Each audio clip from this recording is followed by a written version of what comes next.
Good evening, friends, and welcome to Sleepy Time Tales, a podcast aimed at helping you to get a good night's sleep.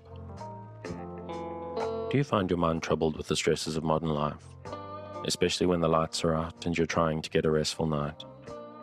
Does your spinning mind keep you awake? Follow my voice down the path towards a good night's rest. Listen to me tell a story that will keep your mind from wandering to your daytime problems, the ones you can't solve right now and will be easier to solve well rested. Listen to my voice and allow yourself to drift, following the twists and turns of the story, but slowly letting go and drifting to sleep. Let my voice wash over you at a comfortable volume and allow yourself to be distracted from the stresses and worries that play on your mind. Whether you need help falling asleep or going back to sleep in the middle of the night, you can trust me to keep you company and help you to wake up tomorrow in a rested state.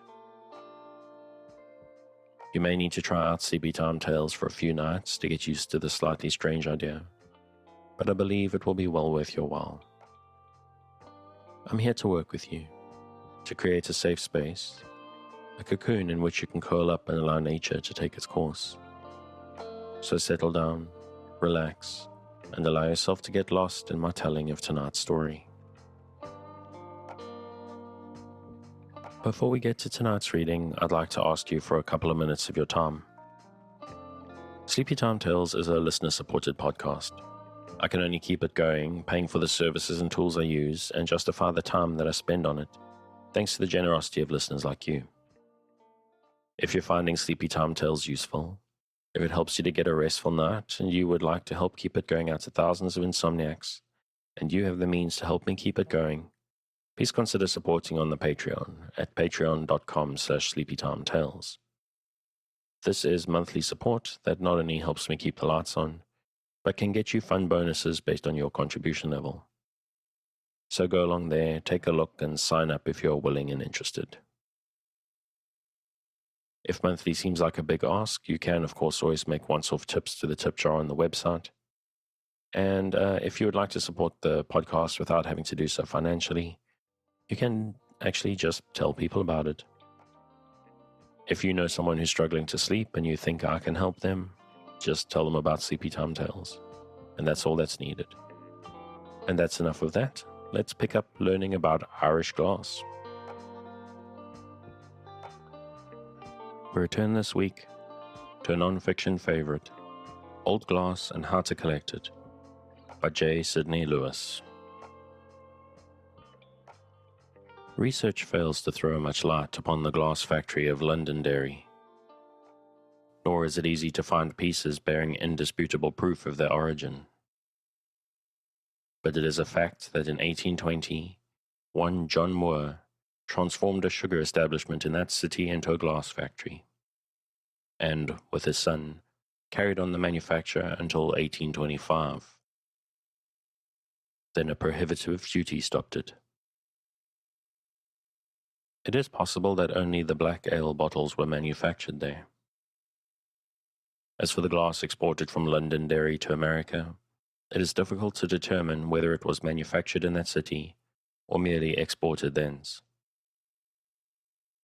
The latter is the more probable, since by the Act of 1746, a duty of 7 shillings 4 was imposed on every hundredweight of material used in making crown plate, flint, and white glass in Ireland, as against a duty of 2 shillings 4 per hundredweight in England, from which it will appear that Ireland in those days had no great incentive to manufacture glass in opposition to England.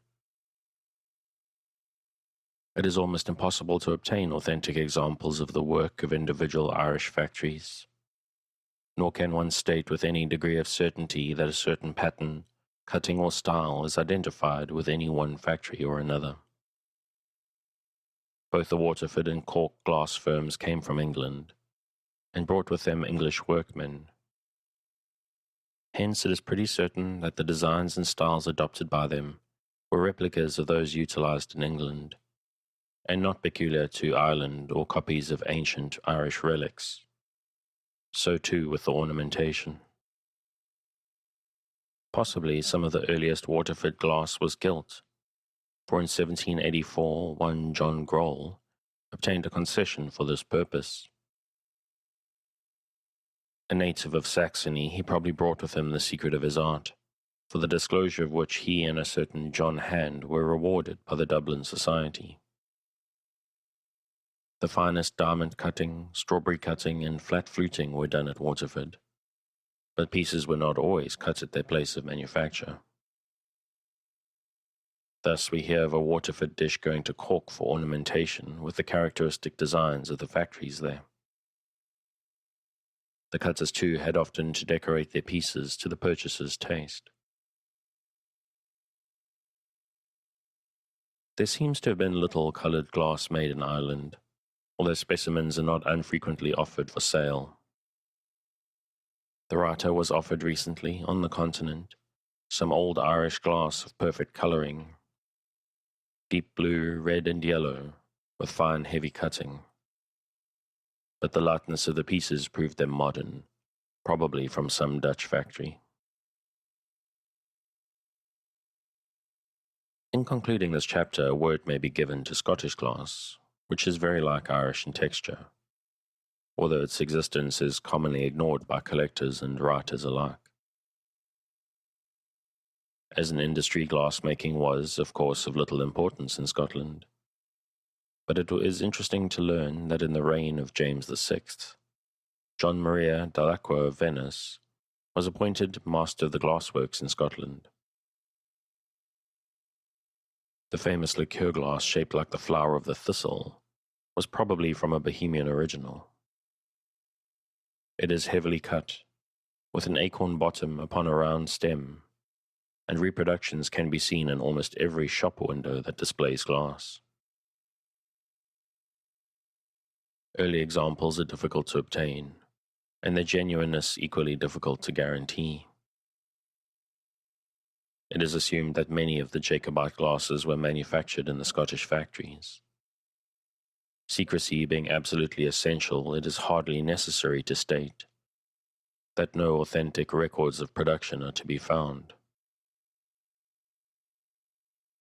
The courtesy of the authorities of the Dublin Museum has enabled me to add another, and from a collector's point of view, a most interesting section on the subject of Irish glass. The museum possesses one of the finest collections of old Irish glass in existence, many pieces from which are reproduced in the illustrations to this chapter. These illustrations are of pieces as nearly perfect as it is possible to obtain, and are therefore useful in enabling the collector to form a standard as regards this particular form of glass. The three decanters illustrated in Figure 34 are undoubtedly cork glass. Apart from the fact that the center one bears an inscription, Success to Cork Yeoman, which seems to indicate that it was made about the time the Irish Brigade was being raised, early in the 19th century. It bears all the distinctive characteristics of the cork factories. The drinking glasses are also undoubtedly Irish, of about the same period, and probably came from Waterford. The reader should carefully note the cutting of the two end pieces. They are of totally different types, each being perfect in its own style. That on the left has the hobnail cutting common in England about the time when the Irish factories were first established. It was probably imitated from an English model, or made by one of the English craftsmen who were largely responsible for the introduction of glass manufacture into Ireland. The end glass on the right-hand side is an excellent example of the grace, beauty, and simplicity associated with the best Waterford pieces. Its flat-cut sides are characteristic of its place of origin. I've occasionally seen similar specimens in London, and they have always appealed to me as the most perfect examples of the Irish drinking glass of the 18th century. The other two specimens are of the same type as the English rummers or punch glasses. They are prettily engraved, and make an effective contrast to the other glasses of the same period. Irish cut glass decanters and stoppers, such as the specimens illustrated in Figure 34, are not difficult to find nowadays, if one is expert enough and careful enough to avoid the many imitations that exist. High prices are demanded for genuine pieces in which the cutting and color are good, and which satisfy the tests by which the connoisseur judges the antiquity of his finds. The center decanter has a finger-fluted base, and the length of the neck makes it an unusual specimen. Possibly the idea was to enable it to be more easily grasped and held when full. But the design is undoubtedly graceful, and this is one point which the amateur collector should never ignore when seeking to make a worthy collection. It is well to bear in mind both artistic merit and intrinsic worth. Two other fine early specimens of water-fed glass are illustrated in Figure 31. The collared or turnover flower bowl is a fine example of 18th century work. The cutting, it will be seen, is entirely different from that of the piece on the right. For whereas the latter is entirely flat cut, with the exception of its finely scalloped edges in the former, the whole design is finished in the fluted style. In both, as in most pieces of the kind and period, the dome or hollow foot is found. The large glass dish on a stand on the other side is almost unique. Such pieces are very difficult to find in their entirety. Indeed, the only other existing to my knowledge is in the Marquis of Boots collection. Perfect specimens are hardly obtainable now, except when a fine collection is dispersed at the death of its owner. Even then, as all such notable pieces are known to collectors, the competition for them is very keen, and the private buyer, unless his purse is of the bottomless kind, is hardly likely to obtain them. Occasionally one may, by happy accident, come across a really fine piece in some unexpected quarter, but such chances are few and far between.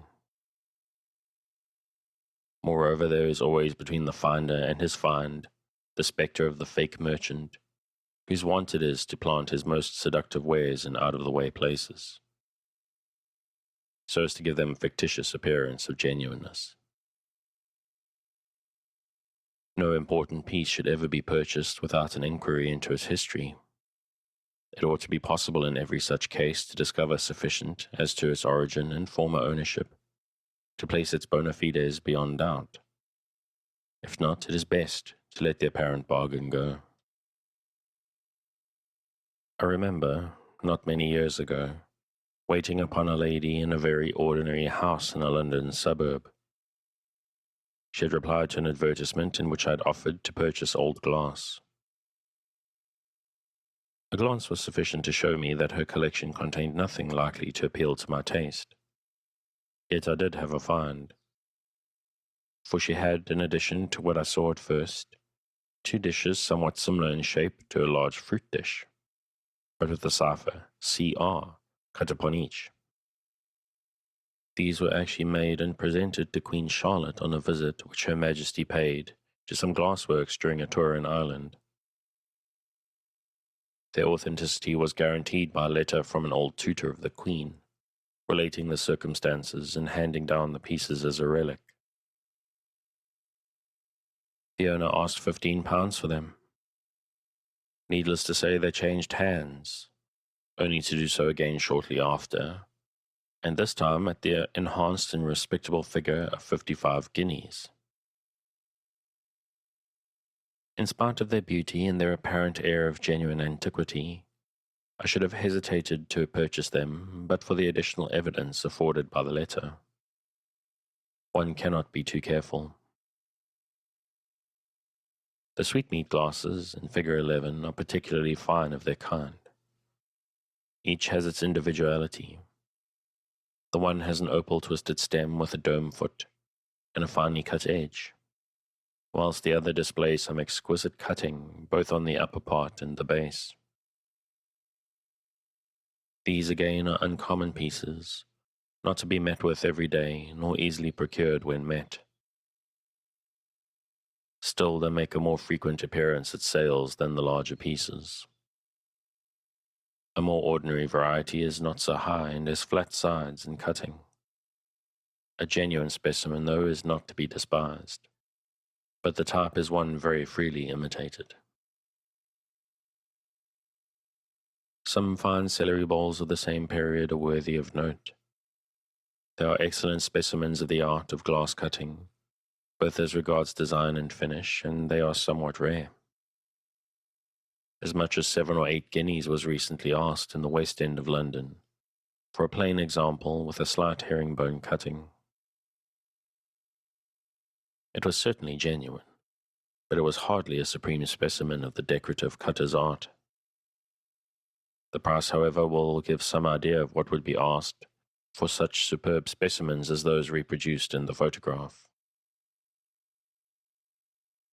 The old Irish water jug shown in Figure 30 of the earliest type.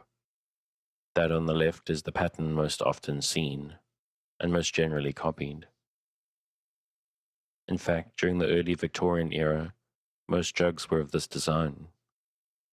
It, however, originated in the Irish factories. The centerpiece, as well as the jug on the right, are both rare. Possibly the style was not often repeated.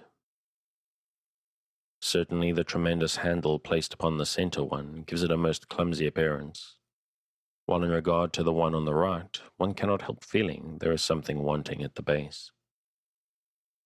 They were improved upon towards the middle of the 19th century, when smaller handles and firmer bases were added to the design. It is curious to note how in this kind of glass the strawberry or flat, square style of cutting prevails. Traces of it appear upon almost every article, so that it was evidently a favorite form of decoration, and was possibly regarded as a relief from the flat, scalloped, or slip cutting then in vogue. On the plate, Figure 33, there are examples of sugar basins or bowls, in which the cutting is of the same kind, save that the specimen on the right is flat cut with cut steps. This variety is particularly rare and consequently highly prized among collectors. They are usually of stout, heavy glass, the cutting being very deep and the edges of the flats sharp. These traits will, of course, not help the collector to discriminate between the veritable antique and its modern replica. But it should be borne in mind that the modern is invariably more brilliant, has a whitish look, and is cleaner in every detail than the real glass of this period. It may be mentioned that the center bowl, although particularly attractive, is by no means as rare as the other specimens figured in this chapter. Indeed, pieces of this character and design are frequently to be procured. Still, a genuine piece is well worth the collector's attention. The same plate illustrates some rare pickle or jam jars, displaying among them all the principal cuttings then in vogue. The end one on the right is the only exception, having an engraved ornamentation. These specimens are frequently copied, but originals are still to be obtained. The cork houses, the product of which was finer and slighter than other Irish glass, turned out a great quantity of these. Prices run from 6 guineas upward. They are copied in great number in Holland, often in small sizes and with flat cutting, so that care must be taken in choosing. Unfortunately, the distinctive features, design, color, and shape all readily lend themselves to reproduction, and with increasing skill in imitation, make it exceedingly difficult to determine between the true and the false. Chapter 7. Curious and freak glasses. Hitherto, we have confined our attention to what one may term the legitimate drinking glass in its different varieties. But there were many freak glasses and curious objects made of glass by our forefathers, and these have a special fascination for lovers of the antique. In some cases, they appeal because of their quaintness and bizarrerie of form. In others, because of their purpose, while other examples have little to commend them save their antiquity. One curious specimen which I came across not long ago was a flask in the shape of a pair of bellows. The nozzle was closed by a cork. There was a hole in one handle of the bellows by which it might be suspended from a nail in the wall. It was probably employed by some ancient apothecary or alchemist to hold drugs. I should hardly care to dogmatize as to its period, but it was unmistakably of English origin, and certainly quaint and interesting enough to be worth acquiring. Among the commoner finds of this kind are the glass paperweights, made with apparently a bunch of flowers inside, which is visible when viewed laterally, and disappears in a vertical view, when the observer sees nothing but clear glass. I have seen many examples of this kind on sale in shop windows in London, and the price asked is usually modest enough, even for a good specimen. In olden times it was customary to place names and dates upon the bottles which held the best ale. Many of these are still in existence, mostly, however, in collections. They are certainly by no means beautiful as far as appearance goes, their interest being centered upon the date, and upon the fact that the practice has now been obsolete for many years.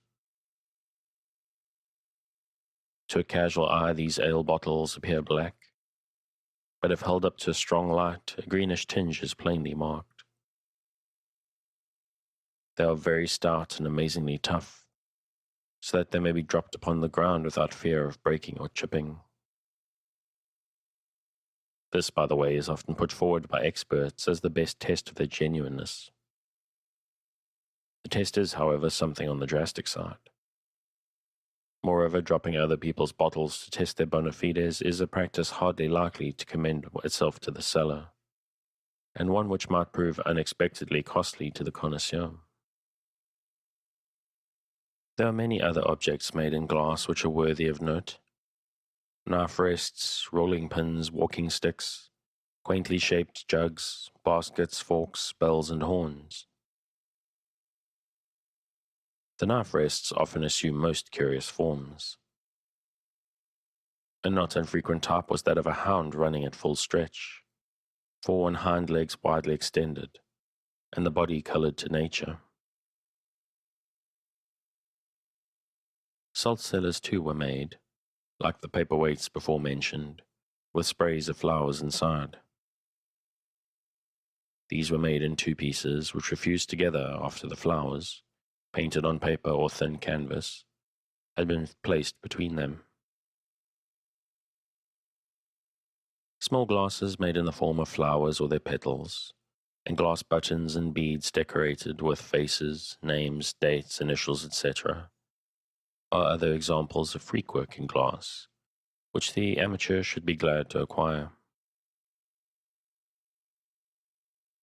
Possibly one, more fortunate than his fellows, may chance upon a toddy lifter.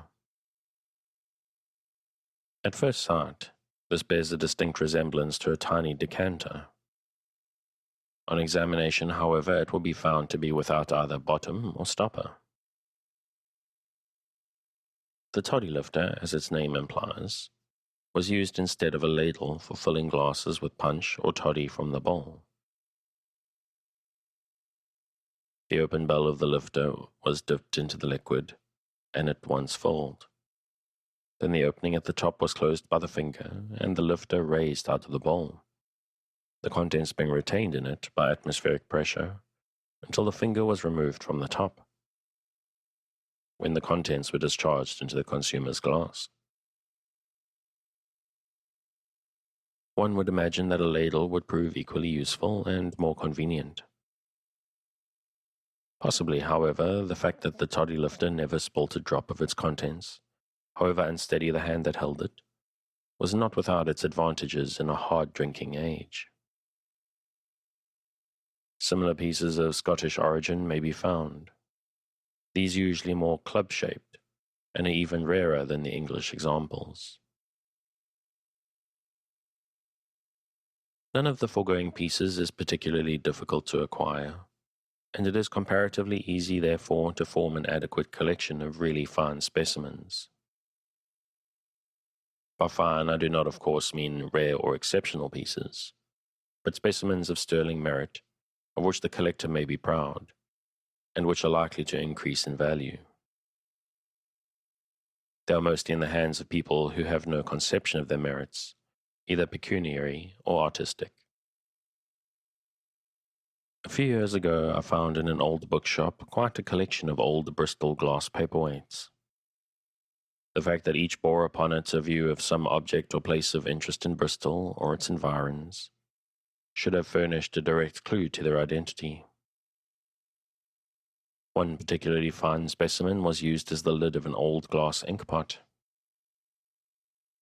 Its owner readily parted with it as a thing of no value for a few pence, but it may interest the budding collector, no less than its late owner should he by chance read these lines, to learn that the purchaser resold it shortly after for a very respectable sum to someone more appreciative of its merits.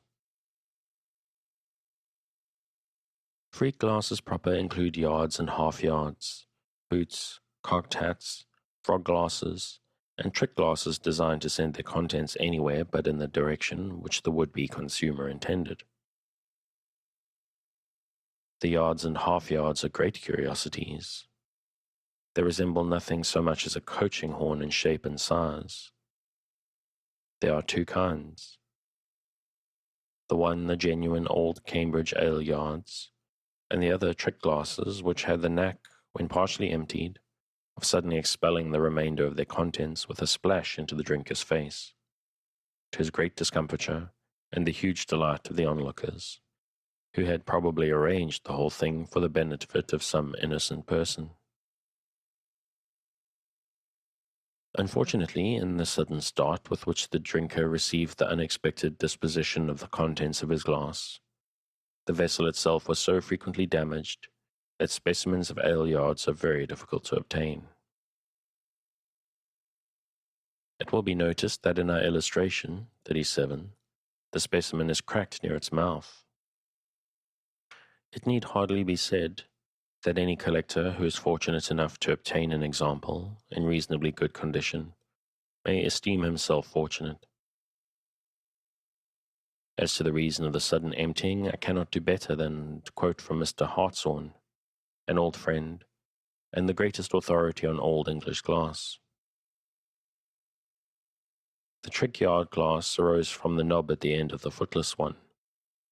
It was found that on expanding into a bulb, the knob or knot, the difficulty of emptying the vessel was greatly increased, because when this feat was nearly accomplished, the air passed down the tube into the bulb, and caused the remainder of the contents to fly into the face of the drinker. This was by no means an uncommon occurrence in wayside inns of the 17th century, the spectators often betting upon the result. At the annual Venice of the Mock Corporation of Hanley, staffs the initiation of a member included the drinking of a yard of port, while the freeman of Stoke-on-Trent had as a preliminary to admission to dispose of a yard of ale.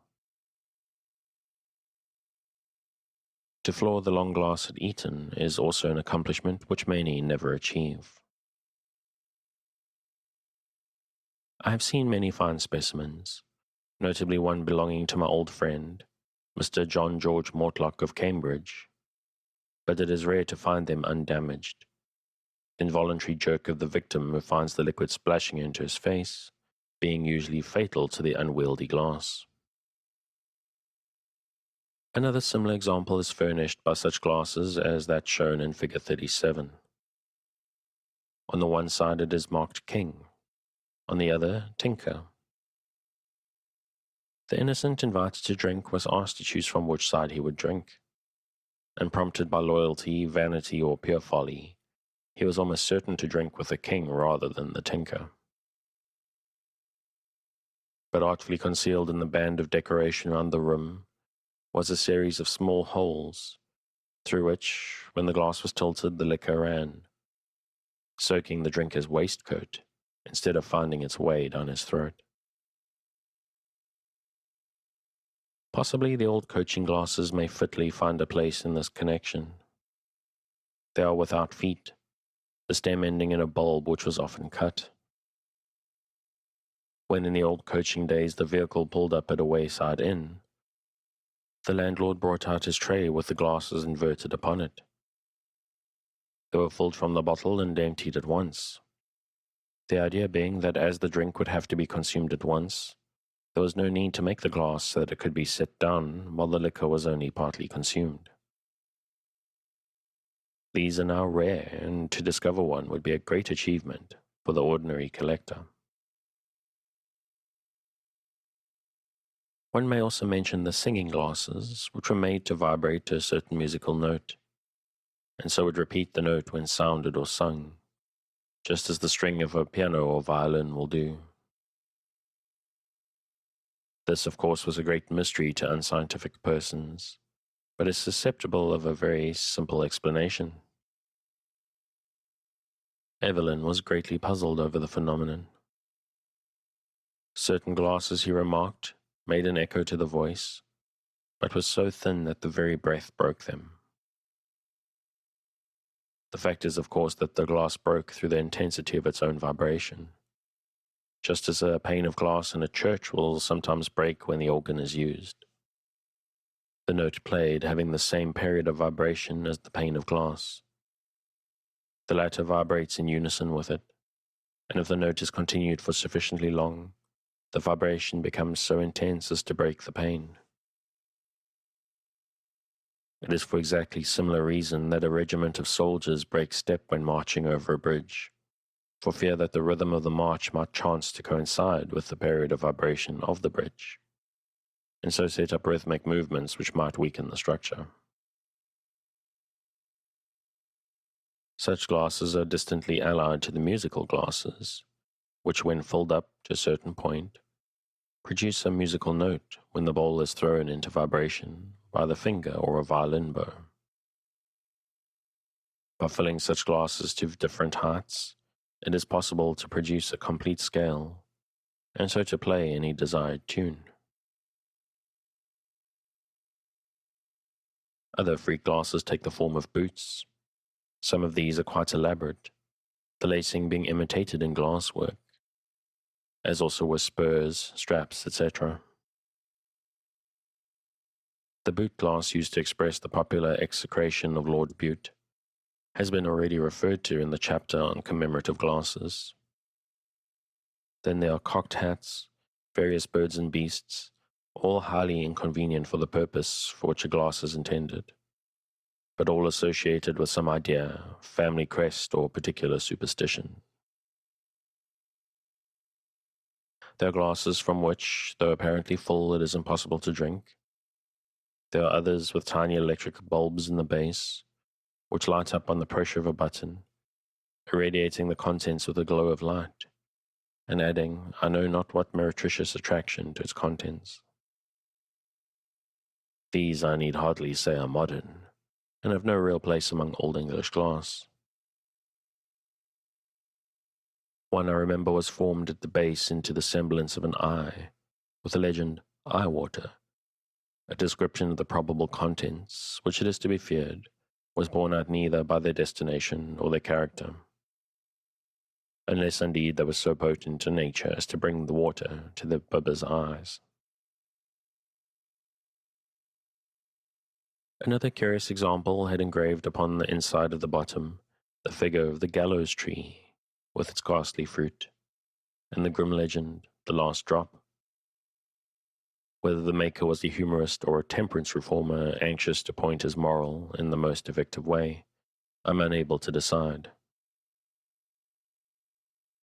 Somewhat similar, the glasses which have a frog or snake at the bottom, possibly with the idea of giving a mild surprise. There are many other varieties. Indeed, the production of freak glasses was only limited by the imagination of the time that produced them, and by its capacity for amusement, and had no relation to taste. They are rarely produced nowadays. Possibly we have become more exacting and less easily amused than our ancestors. This is a serious and utilitarian age. And that's exactly the end of a chapter, so I think I'm going to call it there for tonight. It's a bit funny to read about yards of ale being a thing back in the 16th century when that's quite popular among students and in certain pubs now. But if you'd like to pick up where I'm leaving off and carry on with the next chapter on frauds and imitations, you can, as always, find the original on Project Gutenberg at the link in the show notes. Thanks again for joining me on this episode of Sleepy Time Tales, a podcast designed around a bedtime story to help you to get a restful night. New episodes will be released every Sunday night to give you something fresh to help you rest in a new week. But make sure to follow or subscribe in whatever service you use so that you get your new episodes whenever they come out. Good night and sweet dreams.